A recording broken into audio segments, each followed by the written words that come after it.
Aleluia. Encontrou?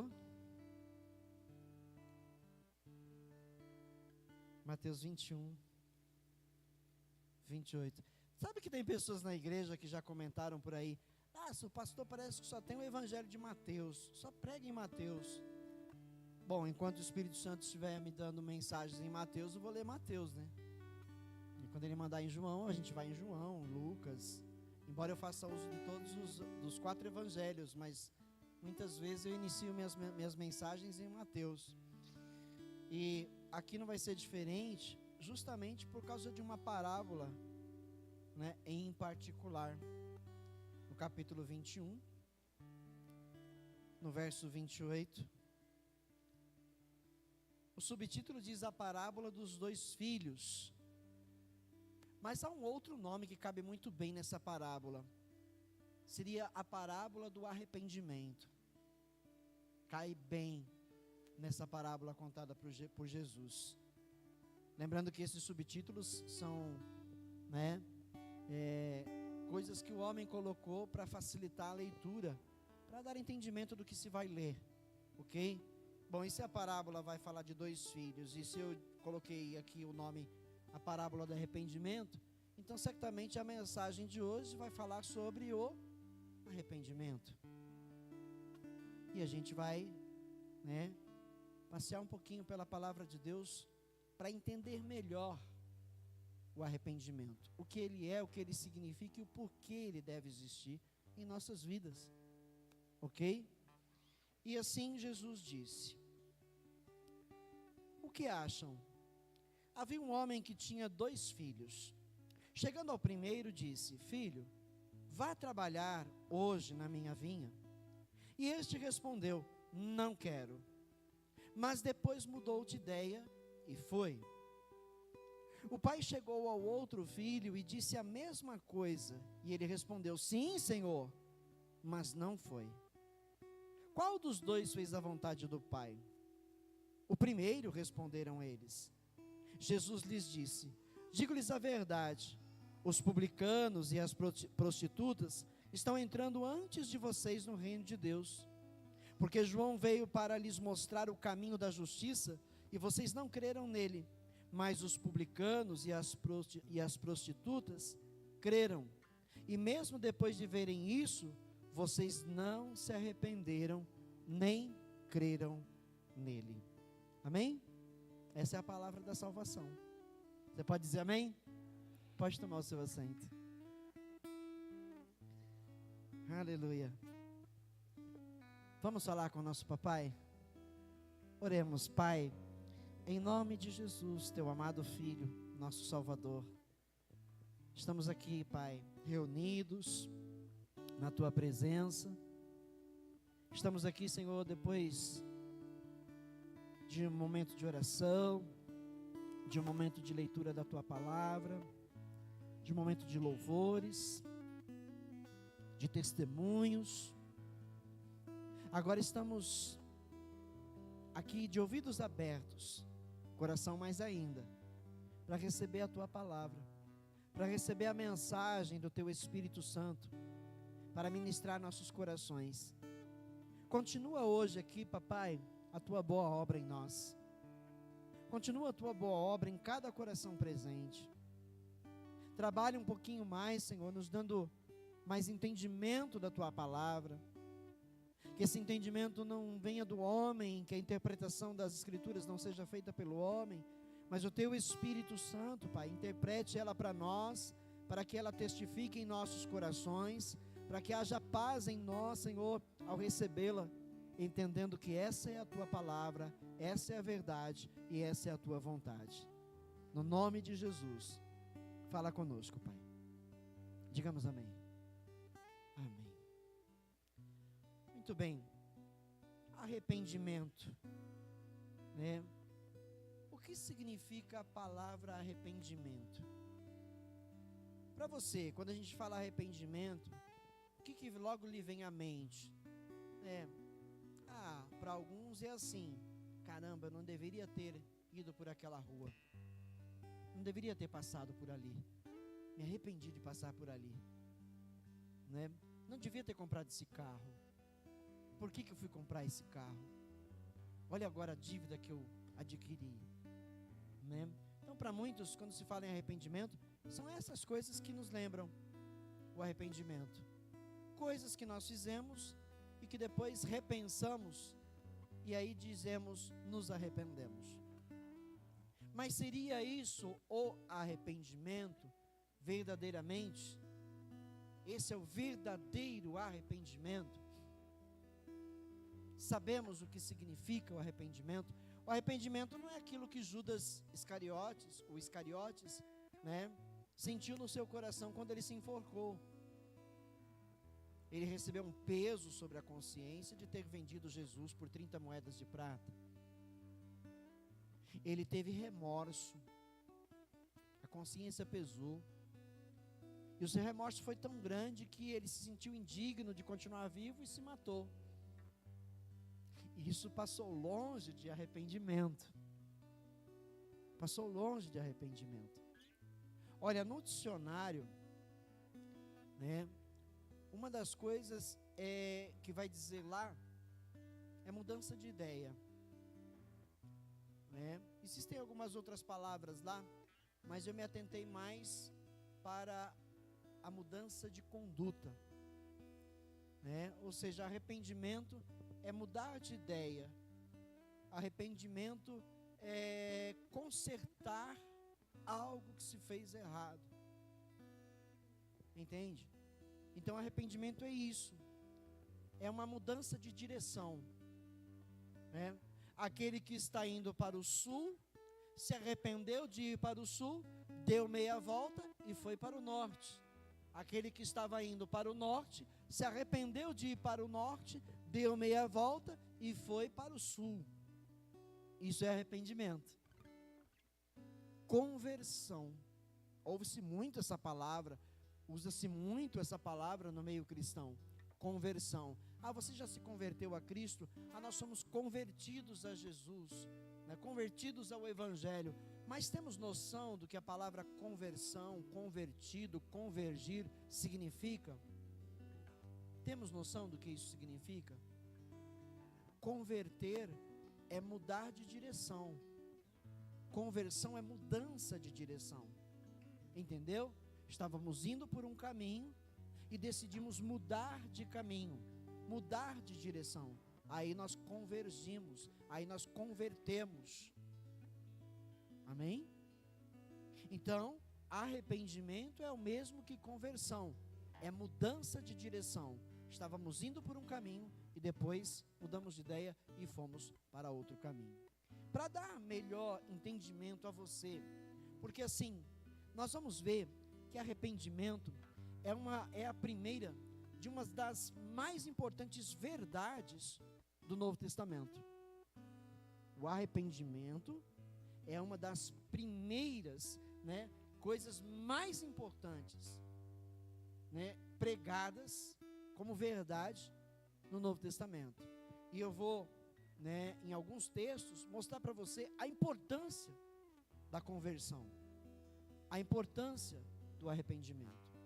Mas antes de nós começarmos aqui, eu queria que você abrisse o livro de Apocalipse. E no livro de Apocalipse, você abrisse o capítulo 2.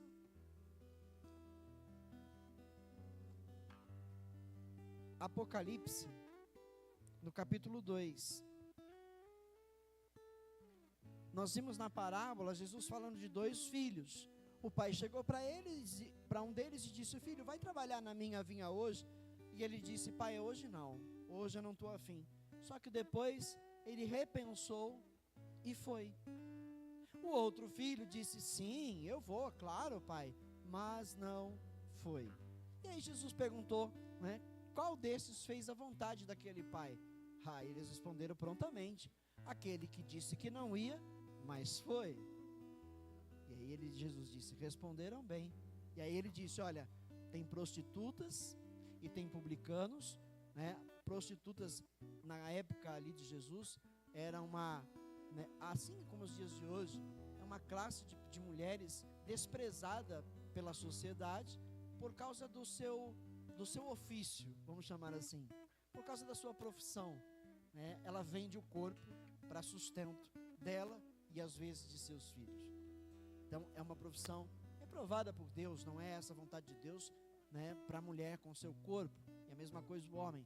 Então Jesus disse, ó, há prostitutas entrando na frente de vocês no reino de Deus, e há publicanos, e os publicanos eram os cobradores de impostos. Geralmente, naquele período, naquele tempo, publicanos eram sempre judeus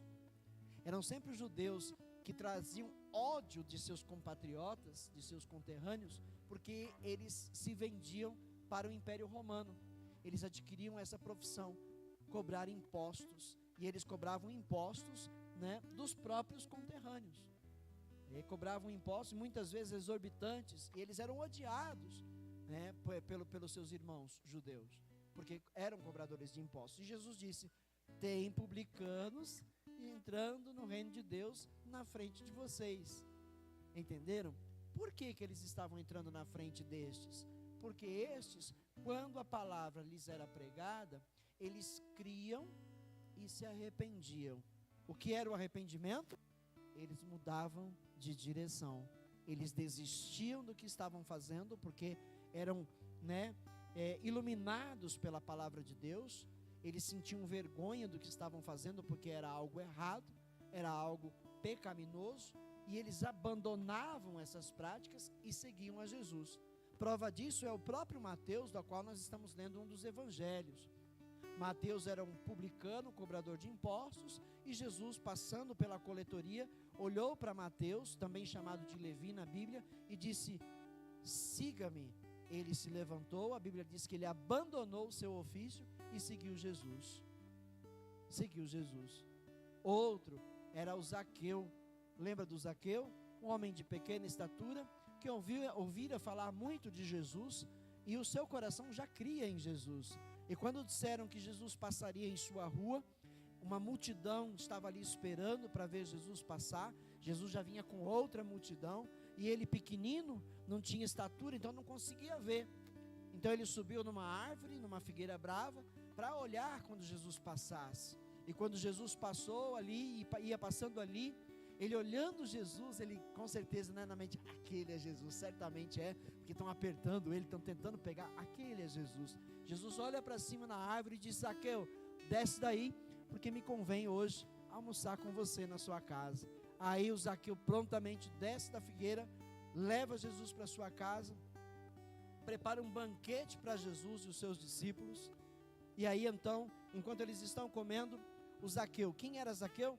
Um publicano, um judeu publicano, cobrador de impostos.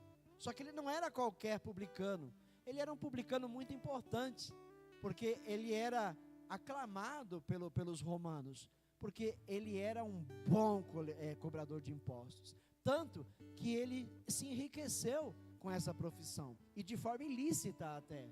Aí o que acontece? No banquete, o Zaqueu está lá, comendo com Jesus, ele se levanta e fala, olha mestre, eu reconheço que eu tenho sido um mau homem.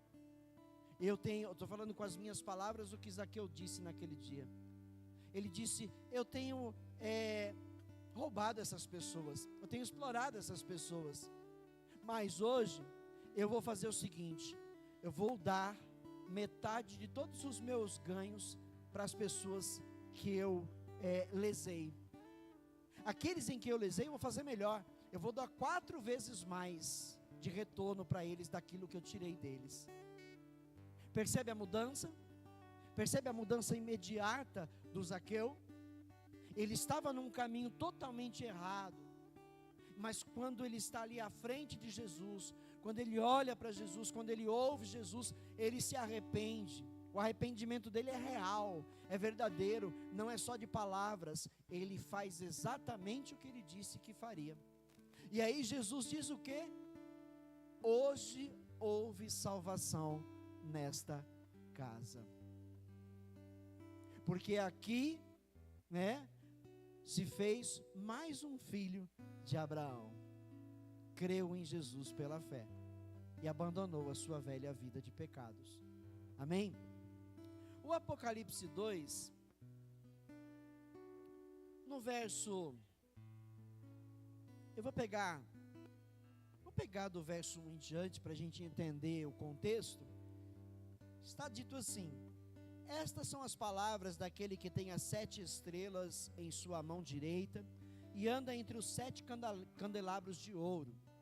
Conheço as suas obras, este aqui é Jesus falando, conheço as suas obras, o seu trabalho árduo, e a sua perseverança, ou seja, Jesus está dizendo, olha, eu conheço e sei que vocês são pessoas trabalhadoras, e trabalham arduamente, e são pessoas perseverantes, pessoas que não desistem, pessoas que estão firmes na fé. Ele está dando esse elogio para eles.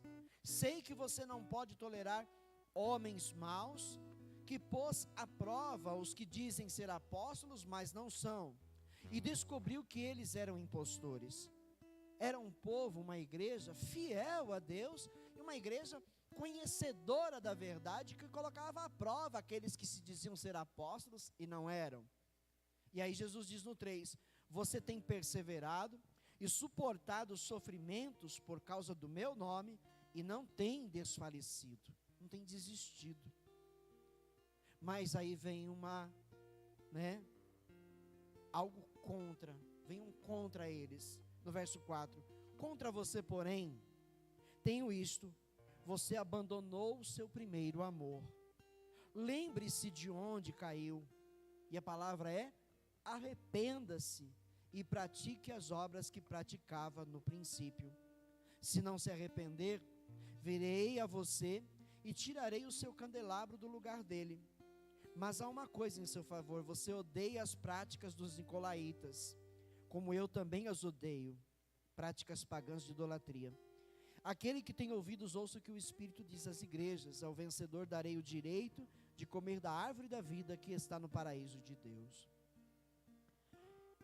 Eu tenho contra você, que você abandonou o seu primeiro amor. Lembre-se de onde caiu, arrependa-se e pratique as obras que praticava no princípio. Percebe uma coisa aqui? Era para eles se arrependerem de terem deixado de praticar umas obras bacanas, umas obras boas aprovadas por Deus. Então, se arrepender nem sempre é se arrepender do mal que fez, mas muitas vezes se arrepender é voltar a fazer o bem que já não se faz mais. Compreendeu? Então talvez, ou melhor, eu creio que o Espírito de Deus está falando comigo e está falando com que nós aqui, muitos de nós talvez, deixamos de praticar boas obras. Não estamos fazendo mal, não estamos praticando idolatria, feitiçaria, não estamos roubando, não estamos mentindo, não estamos fazendo mal a ninguém. Estamos vivendo as nossas vidas com respeito a Deus, estamos vivendo as nossas vidas com respeito ao Evangelho, à igreja, aos nossos irmãos, mas deixamos boas práticas de lado, deixamos de praticar algumas coisas. Por exemplo, muitos de nós deixamos a prática da oração, já não oramos mais como orávamos. Muitos de nós deixamos a prática da leitura da Bíblia, da meditação na palavra de Deus, já não lemos mais a Bíblia Sagrada. Deixemos de ser participantes das coisas de Deus na igreja. A gente vem, a gente está num culto, está no outro, mas não participamos. A gente teme a Deus, mas não pratica mais essas coisas. E por aí vai, tantas outras coisas que nós, talvez lá quando nós nos convertemos, quando nós deixamos a velha vida para viver uma nova vida com Cristo, coisas que nós fazíamos no princípio, não estamos mais fazendo hoje. E certamente o Senhor Jesus está dizendo para nós aqui, usando as palavras desta carta, que foi Ele mesmo quem a ditou para João, Ele está dizendo para nós, eu tenho contra esta igreja, que ela deixou de praticar as obras do seu primeiro amor. E Ele está dizendo, arrependam-se, voltem a essas práticas, voltem a fazê-las, voltem a praticá-las. É vontade de Deus que nós nos arrependamos e voltemos a praticar estas boas obras. O amor talvez que tenha esfriado. A gente não se importa tanto mais com quem está passando necessidade, com quem está sendo desprezado, abandonado. A gente já não se importa tanto mais. Então Jesus está dizendo, volte a esse amor. Volte a praticar estas obras. Volte a ajudar pessoas. Porque alguns têm dito, cansei de ajudar. Porque as pessoas não reconhecem. A gente ajuda, mas as pessoas só nos dão o pago com o mal, falando mal da gente, né? Nos colocando para as outras pessoas como pessoas más, sendo que nós estamos, cansamos de ajudar. Não canse de ajudar as pessoas. Em Mateus, no capítulo 25, Jesus está dizendo assim, naquele dia será dito aos que estiverem à minha direita, venham benditos de meu Pai, entrem para o gozo da vida eterna, que está preparado para vocês desde a fundação do mundo, porque eu tive fome e vocês me deram de comer, eu tive sede e vocês me deram de beber, eu estive preso e vocês me visitaram, eu estive doente e vocês cuidaram de mim, eu estive nu e vocês me vestiram. E assim ele vai dizendo essas coisas, e aí os discípulos perguntam, mestre, quando nós fizemos estas coisas? Ele diz, todas as vezes que vocês fizeram a um dos meus pequeninos, a mim vocês fizeram. Portanto, igreja do Senhor, voltem às práticas das boas obras. É para Deus que estamos fazendo. Se alguém não reconhece o bem que você faz dele e faz por amor, não fique triste, não se magoe. Lembre-se, Senhor, eu faço para Ti. É para o Senhor que eu estou fazendo. Não me importa se disserem obrigado, ou se não disserem. Importa que eu estou fazendo para Ti. E faço por amor a Ti e a essas pessoas. Porque nós devemos amar o nosso próximo. Entendeu? Então, percebeu a questão do arrependimento aqui nessa carta do Apocalipse? Eles não estavam fazendo o mal, eles deixaram de fazer o bem, e estão sendo aqui agora exortados por Jesus a voltarem a fazer o bem. O cristão não pode ser uma pessoa passiva, o cristão precisa ser uma pessoa ativa, tem que estar sempre ativo, precisa estar sempre vivendo uma fé fervorosa, precisa sempre estar encorajando alguém. Quantas vezes, talvez essa semana, Deus não colocou alguém próximo de você, que era para você encorajar, e ao invés de encorajar, você desanimou com ele? Talvez alguns de nós passou por isso. Era para encorajar, e a gente foi lá, é melhor se jogar mesmo da ponte, já era, acabou para você, né? Quantos de nós às vezes fazemos isso, quando nós devíamos encorajar essas pessoas?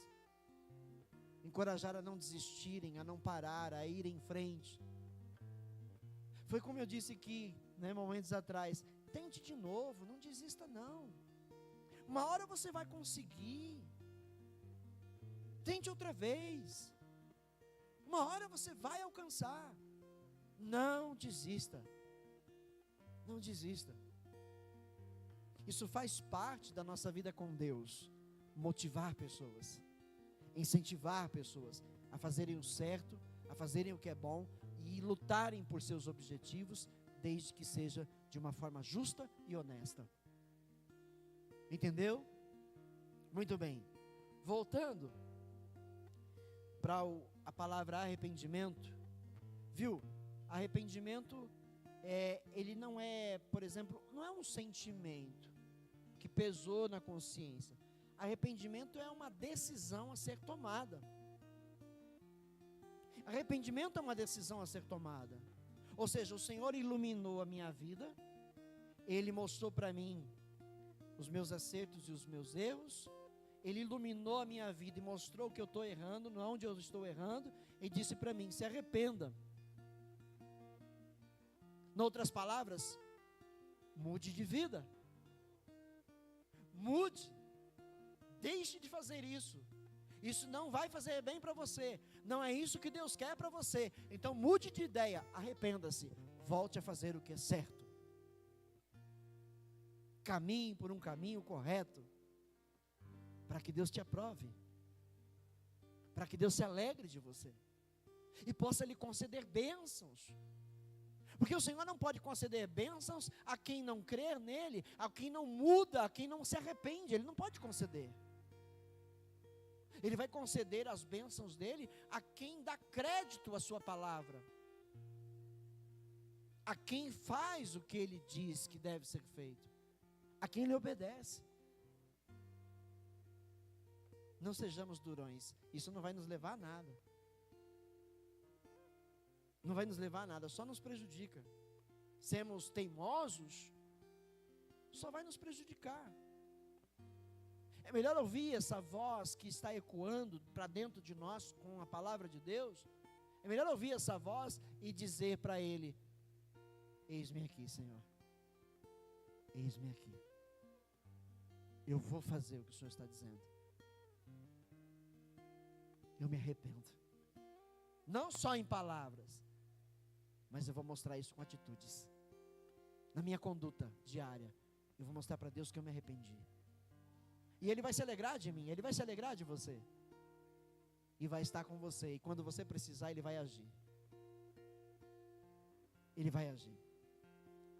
O arrependimento, então, é a primeira, né? É a primeira e uma das mais importantes verdades do Novo Testamento.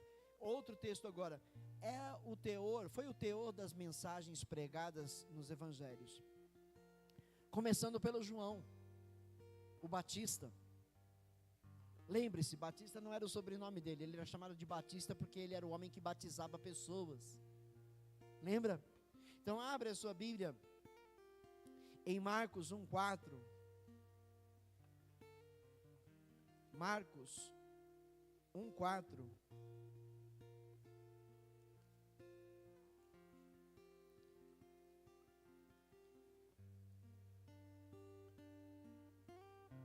Pegar do verso 2 para dar contexto, que é o princípio do Evangelho de Jesus Cristo, o Filho de Deus, escrito por Marcos. Conforme está escrito no profeta Isaías: enviarei à tua frente o meu mensageiro, ele preparará o teu caminho. Voz do que clama no deserto, preparem o caminho do Senhor, façam veredas retas para ele.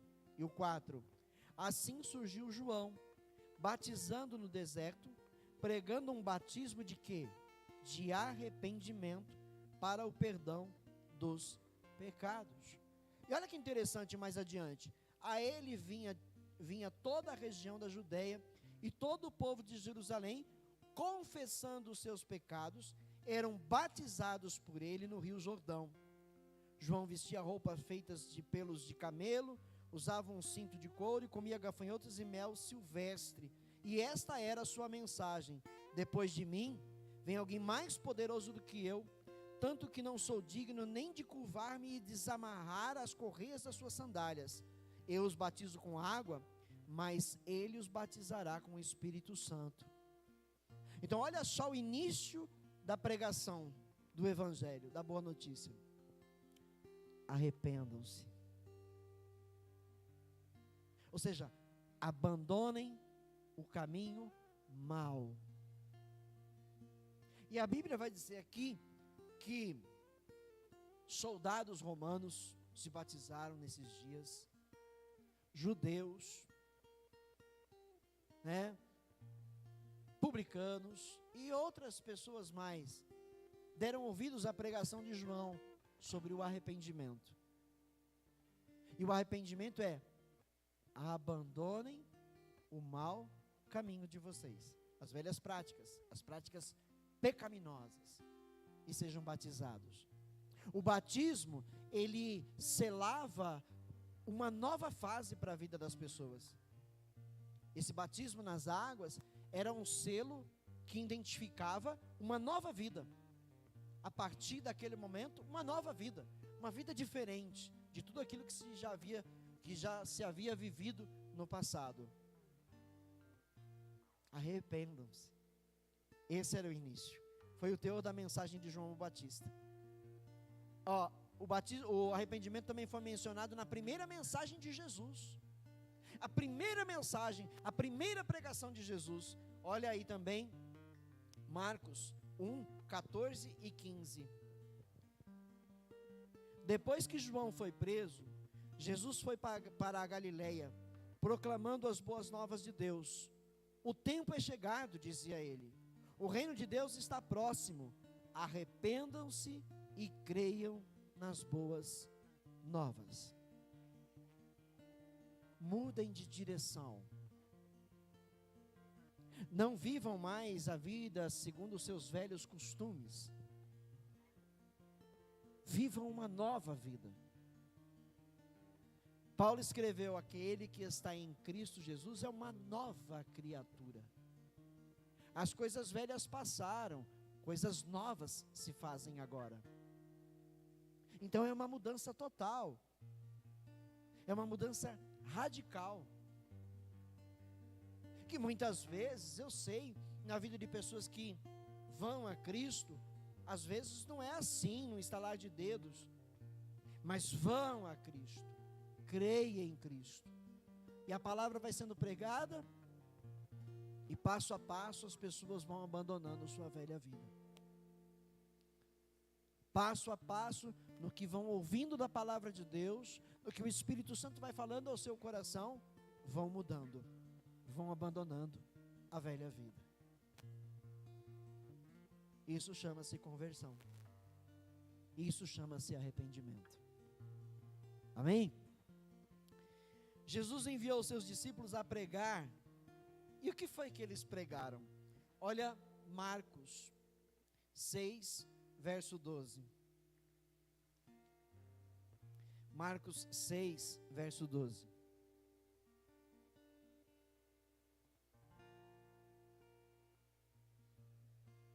Eles saíram e pregaram ao povo que se arrependesse.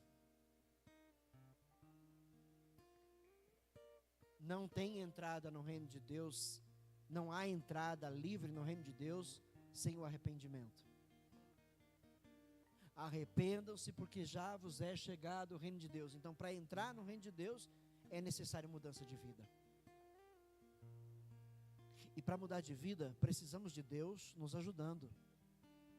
Porque existem coisas nas nossas vidas que não são coisas simples de abandonar. Precisamos da ajuda de Deus para conseguir abandonar. Precisamos muito da ajuda de Deus. E Ele se apresenta a nós para nos ajudar. Ele nos ajuda a abandonarmos uma velha vida para vivermos uma nova vida. O maior interessado em que nós tenhamos uma nova vida é o próprio Jesus. Porque Ele quer que nós tenhamos o que Ele tem. Ele quer que nós participemos do que é dele. Ele quer nos dar do que é seu. Ele quer nos dar o reino. Ele quer nos dar a vida eterna. Ele quer que nós estejamos com Ele aonde Ele estiver. Só depende da gente. Só depende de nós nos arrepender, mudarmos de vida, mudarmos de direção. Eu estava indo por um caminho que me levava à perdição. Jesus vem, ilumina a minha vida com sua palavra, e eu olho para lá, meu Deus, estou descendo para a perdição. E Jesus me mostra um caminho para a redenção. Então eu vou para a redenção. Eu vou abandonar essa velha vida, porque o Senhor me oferece um caminho novo e um caminho melhor. Então por que eu vou dizer não para Jesus? Achando que seguir por onde eu vou é melhor para mim. Para a carne, viver no pecado é bom, mas o final conduz à morte. Não é assim que escreveu Salomão? Há caminhos que para o homem lhe parecem bons, mas o final destes caminhos conduz à morte. Então não se iluda. Não se iluda com a vida carnal. Não se iluda com a vida material. Porque o fim de tudo isso é morte.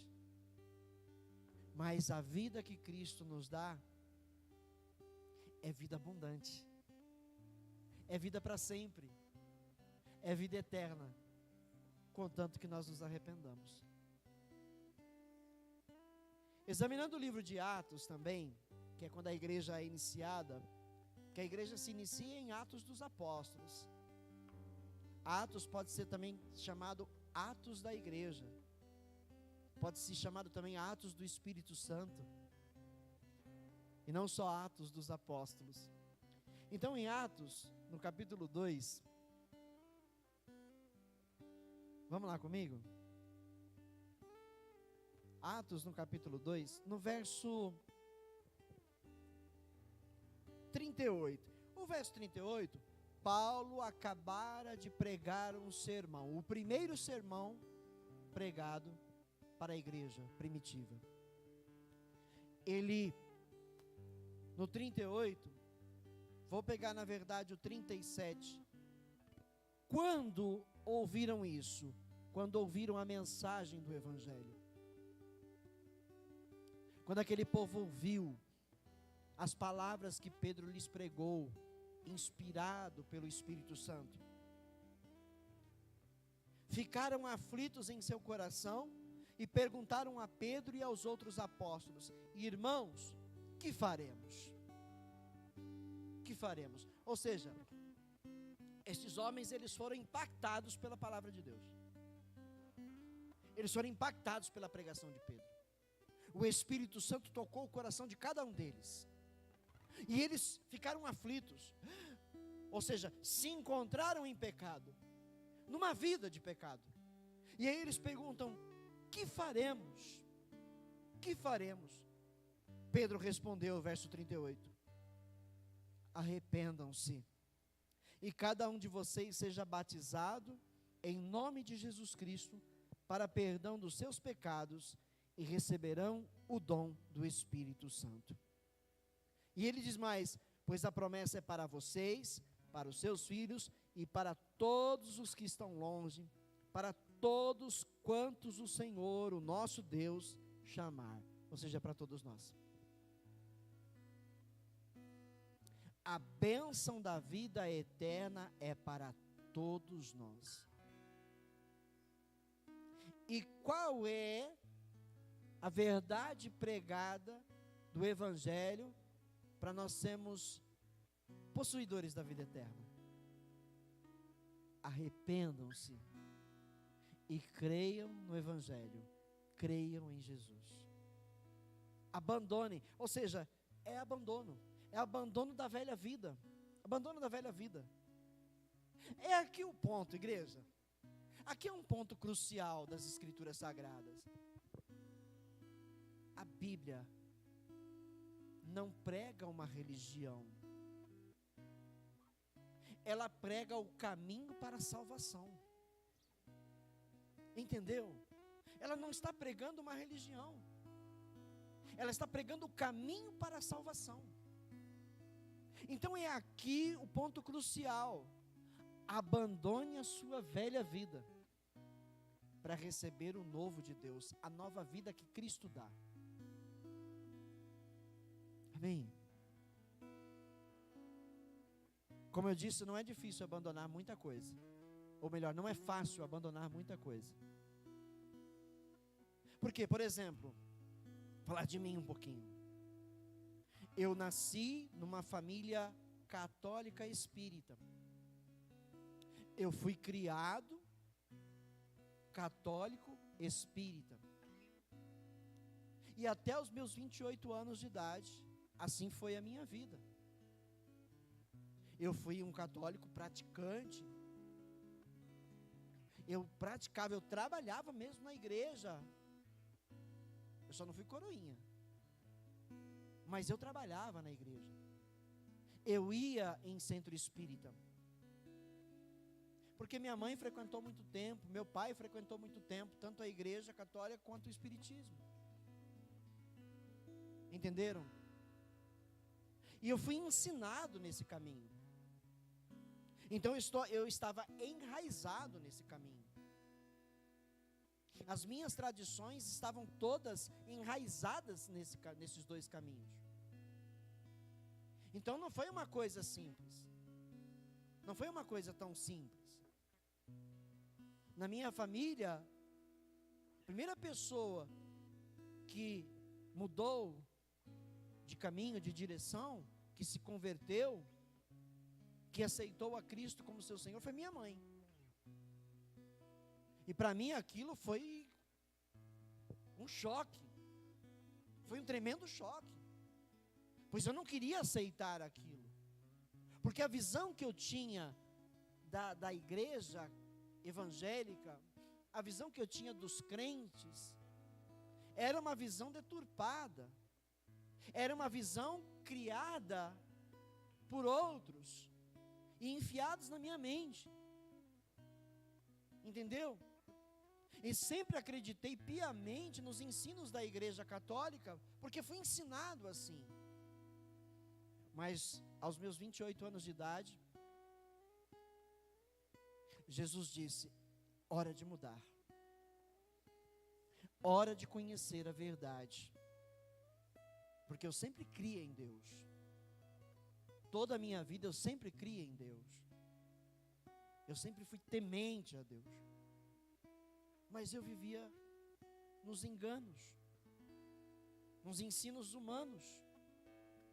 A igreja evangélica tem muito disso também, muitos ensinos humanos, e desviam muitos da verdade. Pela manhã na escola bíblica nós falávamos sobre isso, sobre os falsos mestres. Você quer ver uma igreja falsa? Você quer conhecer uma igreja evangélica falsa? Não é difícil você identificá-la, não. Você quer conhecer, identificar um pregador falso, um líder falso, um pastor falso? Não é difícil, não. Se nessa igreja, o centro dela não é Jesus Cristo, então ela não é uma igreja verdadeira.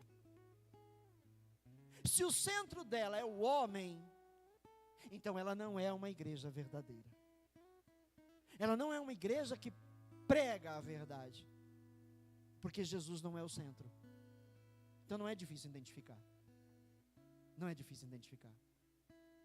Uma igreja onde o centro é o homem, ou seja, olha, é campanha para pagar dívida, para enriquecer, os amuletos espirituais, né? A fé visível.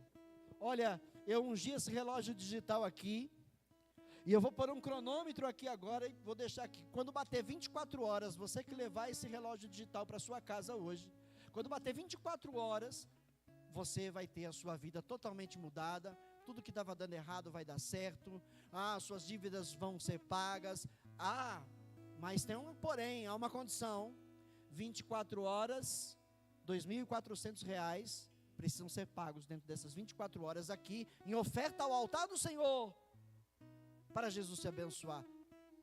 Igreja falsa, falso mestre, falso pregador, não é a palavra de Deus, não é o Evangelho, não é a Bíblia Sagrada. Esse daí é um pregador como Balaão, como o profeta Balaão, que se vendeu porque está interessado nas riquezas humanas, nas riquezas materiais. Entendeu? Por isso eu estou dizendo para vocês, a Bíblia Sagrada, essa mensagem aqui, que está sendo pregada, ela está pregando a salvação, ela está pregando o caminho para a vida eterna, que é o próprio Jesus. Ela não está pregando para nós uma religião, ela não está nos dando atalhos a serem pegos, para alcançarmos dádivas. Ela está nos ensinando o verdadeiro caminho, e o verdadeiro caminho, Jesus disse o que sobre ele? Ele é estreito, a porta para entrar por ele também é estreita, e Jesus diz, são poucos os que conseguem entrar por ela. Do que ele quis dizer com isso? Que são poucos os que querem abandonar suas velhas vidas, para entrar por essa porta, para andar por esse caminho. É um caminho de renúncia, é um caminho de renúncia, Porque na minha velha vida, eu sou o mais importante. Eu tenho que ser, eu tenho que alcançar. Na minha velha vida, no meu casamento, minha esposa tem que fazer a minha vontade, ela tem que me fazer feliz. Na minha velha vida, não, o que eu ensino é a verdade. O caminho que eu estou dizendo, esse aqui é um bom caminho para você. Na minha velha vida, eu acredito num monte de baboseiras e brigo com quem não acredita. Mas na vida que Cristo me oferece, tudo isso tem que cair por terra na minha vida. Tudo isso tem que ser renunciado. Eu, na minha nova vida, eu preciso me portar de forma inferior aos meus irmãos. Eu não posso me superiorizar, eu não posso me colocar acima de ninguém.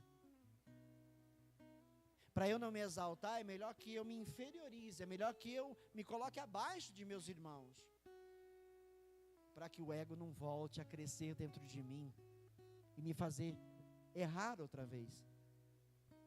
É um caminho difícil, não é um caminho fácil, mas é totalmente possível se nós cremos em Jesus. Ele disse: eu venci o mundo. Tenha um bom ânimo. Quando ele diz eu venci o mundo, ele não está falando da morte, que ele venceu a morte. Ele disse eu venci o mundo, ele não está dizendo eu venci a morte. Ele venceu a morte, depois ele venceu a morte, mas antes ele venceu o mundo. Como? Ele não foi enganado, não se deixou levar, não se deixou influenciar. Ele olhava para o Pai e obedecia ao Pai. Ele venceu todas as tentações. Ele venceu cada afronta que recebeu. Ele nunca, jamais fez algo mal, ruim. Nunca mentiu. Ele venceu o mundo. E ele disse: tenha um bom ânimo. Porque ele venceu para nós. Por nós. Para que nós também consigamos vencer. Não somos perfeitos como ele, mas temos ele como nosso guia. Temos o seu Espírito que nos ajuda, os seus anjos ao nosso redor, cooperando com tudo isso, para que quando a gente dá uma falhada aqui, a gente não desista, mas entenda que Deus está conosco. Então tente outra vez, lute de novo, e você vai conseguir. E o caminho para alcançar tudo isso, começa pelo arrependimento. A gente abrindo mão do nosso passado, a gente abrindo mão das nossas velhas crenças, a gente abrindo mão da religião, para andar com Jesus. Amém? Eu tinha muita coisa para falar aqui, né? Ó, aqui, aqui e aqui. Mas não vou falar porque o nosso tempo não vai dar não, tá? Então, eu quero só terminar essa parte em dizer para você que o arrependimento era uma condição básica para a salvação na pregação de João, que batizava, de Jesus, que é o Salvador, e dos apóstolos que continuaram, né, a exercer a vontade de Deus de pregar o Evangelho a toda a criatura sobre essa terra. Então o arrependimento continua sendo o básico de toda a mensagem das Escrituras para as nossas vidas, para que nós alcancemos a vida eterna e a salvação em Cristo Jesus. A gente tem que alcançar o caminho da humildade. Tiago, eu acho que Tiago no capítulo 1, eu pretendo encerrar aqui, se eu não estiver errado no texto, Tiago no capítulo 1, deixa eu ver se eu acho aqui,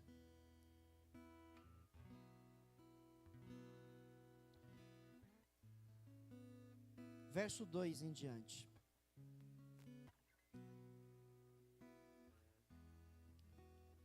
Meus irmãos, considerem motivo de grande alegria o fato de passarem por diversas provações, pois vocês sabem que a prova de sua fé produz perseverança, E a perseverança deve ter ação completa, a fim de que vocês sejam maduros e íntegros, sem lhes faltar coisa alguma. Se algum de vocês tem falta de sabedoria, peça a Deus, que a todos dá livremente e de boa vontade, e lhe será concedido. Peça-a, porém, com fé, sem duvidar, pois aquele que duvida é semelhante à onda do mar, levada e agitada pelo vento. Não pense tal pessoa que receberá coisa alguma do Senhor, pois tem mente dividida e instável em tudo o que faz. Ou seja, não sejamos uma pessoa de dois pensamentos, né? Instáveis. Ouça a palavra de Deus, deixe ela penetrar no seu coração, para ela mudar o seu coração. Muita coisa ruim foi enxertada dentro do nosso coração durante a nossa vida. Muita coisa ruim foi enxertada na nossa mente, nesse período de vida que nós tivemos até aqui. E agora o trabalhar do Espírito Santo é limpar tudo isso. É limpar tudo isso. Alguém pode dizer, por que Jesus já não fez com que eu nascesse num berço cristão, já, né, numa família que já serviu o Senhor Deus, para não ter que passar por tudo isso agora? Grande luta. Essas provações provocam em nós perseverança. É o que o Tiago escreveu aqui. Nos ensina a sermos perseverantes. E a perseverança produz esperança, uma certeza no nosso coração de que nós vamos alcançar o que está prometido por Deus. Então é necessário tudo isso. É necessário. É necessário. Amém? O irmão de condição humilde deve orgulhar-se quando estiver em elevada posição. E o rico deve orgulhar-se caso passe a viver em condição humilde, porque o rico passará como a flor do campo, pois o sol se levanta, traz o calor e seca a planta, cai então a sua flor e a sua beleza é destruída. Da mesma forma o rico murchará em meio aos seus afazeres. Feliz é o homem, bem-aventurado, que persevera na provação, porque depois de aprovado, receberá a coroa da vida, que Deus prometeu aos que o amam. Quando alguém for tentado, jamais deverá dizer, estou sendo tentado por Deus, pois Deus não pode ser tentado pelo mal, e a ninguém tenta. Falando de tentação, coisas para o mal, entendeu? Provação é uma coisa, tentação é outra coisa. Deus nos prova, o diabo nos tenta, ok? A tentação é para você fazer o que é errado, a tentação é para você fazer o mal, a aprovação é para você ser aprovado em meio a lutas, em meio a tempestades que você enfrenta na sua vida, ok? Muito bem. Quando alguém for tentado, jamais deverá dizer, estou sendo tentado por Deus, pois Deus não pode ser tentado pelo mal e a ninguém tenta. Cada um, porém, é tentado pelo próprio mau desejo, sendo por este arrastado e seduzido. Então esse desejo, tendo concebido, dá à luz o pecado, e o pecado, após ter sido consumado, gera a morte. Meus amados irmãos, não se deixem enganar. Toda boa dádiva e todo o dom perfeito vem do alto, descendo do Pai das luzes, que não muda como sombras inconstantes. Por sua decisão, Ele nos gerou pela palavra da verdade, a fim de sermos como os que a fim de sermos como que os primeiros frutos de tudo o que Ele criou. E aí, a exortação a vivermos na prática da palavra. Ele diz, meus amados irmãos, tenham isto em mente, sejam todos prontos para ouvir, tardios para falar e tardios para irar-se, pois a ira do homem não produz a justiça de Deus. Portanto, livrem-se de toda a impureza moral, da maldade que prevalece, e aceitem humildemente a palavra implantada em vocês, a qual é poderosa para salvá-los. Sejam praticantes da palavra, e não apenas ouvintes, enganando a si mesmos. Ou seja, o que nós ouvimos aqui hoje? Que nós temos que nos arrepender. O que é o arrependimento? Mudança de vida, mudança de ideia, mudança de direção, conversão. A quem? A Cristo, aos ensinos de Jesus, aos ensinos dele. a boa mensagem de salvação que ele proclamou. Nos convertamos a isso. E aí então sejamos praticantes disso. Sejamos praticantes. Não façamos como tantos que ouvem por aqui, se alegram, que palavra boa, nossa, essa noite que culto, hein? Que palavra gostosa, nossa, glória a Deus, e amanhã está fazendo tudo errado de novo. O Tiago escreveu: sejam praticantes da palavra e não somente ouvintes, enganando a si mesmos, enganando-se a si mesmos. A Deus nós não vamos conseguir enganar jamais. E Ele está nos vendo a todo momento. Não dá para se esconder dEle. E uma vez que a gente ouve a palavra da verdade, essa palavra, ela quer trabalhar em nós, ela quer gerar em nós frutos para a glória de Deus. Aí cabe a cada um de nós darmos ouvidos, praticarmos para que esses frutos sejam gerados. Para que essa nova vida em Cristo seja vivida por cada um de nós. Volto a falar, não é uma tarefa fácil, mas é totalmente possível porque o Espírito Santo nos ajuda. Amém? Certamente você sempre vai ter a interrupção do seu eu em algum momento. Sempre vai ter interrupção do nosso ego em algum momento. Sempre vai ter. Mas sempre que isso ocorrer, nos arrependamos e voltemos a fazer o que é certo e correto para a glória de Deus. E uma hora a gente vence isso. É promessa de Deus. Uma hora a gente vence. Abandone os velhos pensamentos, abandone a velha vida, abandone as velhas crenças, ouça mais o Evangelho, queira mais do Evangelho, porque Ele está fazendo em você ou de você uma nova pessoa, uma pessoa restaurada pela verdade de Deus, para a eternidade. Amém? Que Deus te abençoe. Eu não posso falar mais, senão nós vamos passar do horário. Glorifique o Senhor com as palmas.